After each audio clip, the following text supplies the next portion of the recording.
Certains n'hésitent pas à la plonger dans l'eau. D'autres préfèrent l'accrocher au mur. Peu importe son utilisation, Lara Sioui a transformé la rame traditionnelle Huron en un objet contemporain bien populaire. C'est parti ici, sur les terres du Nihon'Tio. Auparavant, les Premières Nations utilisaient beaucoup la rame pour faire du commerce parce qu'ils faisaient beaucoup de canaux pour justement faire du troc.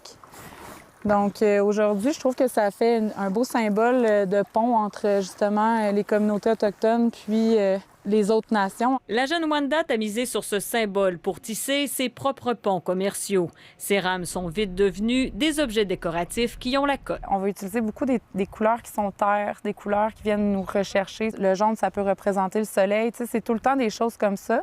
C'est une inspiration du moment, puis par la suite, on va lui donner un nom. Elle, c'est la chasseuse. Depuis la fondation de son entreprise il y a 2 ans, Lara estime avoir vendu 4000 rames. Elles se vendent entre 65 et 150 $.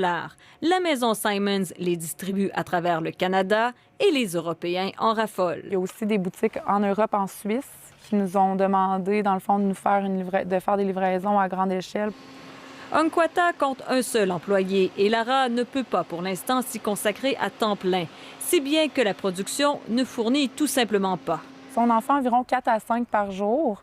Puis, si on réussit là, à avoir l'atelier, le but, c'est d'employer le plus possible pour en faire le plus possible parce qu'on a beaucoup de demandes, puis on ne répond pas nécessairement à la demande. Parmi ceux qui placent des commandes, le grand chef Huron Wendat. J'en amène à peu près toujours dans toutes les rencontres qu'on a. Conrad Sioui s'en sert aussi pour laisser sa trace et sceller des alliances. Il n'y a pas beaucoup de ministres québécois et canadiens qui n'en ont pas. La rame, c'est significatif aussi pour toutes les Premières Nations, puis même les Canadiens, les Québécois, un peu partout dans le monde, ça a une empreinte. L'histoire n'a pas été facile pour tous et chacun. Il faut mettre certaines choses en arrière de nous, puis voir le positif, puis avancer. Tu sais, la rame, c'est un peu ça, c'est d'avancer aussi dans le futur, puis positivement. Un symbole qui, espère-t-elle, permettra de ramer ensemble dans la même direction. Ici Valérie Gamache, Radio-Canada, sur les terres Nihon'Tio de la réserve faunique des Laurentides.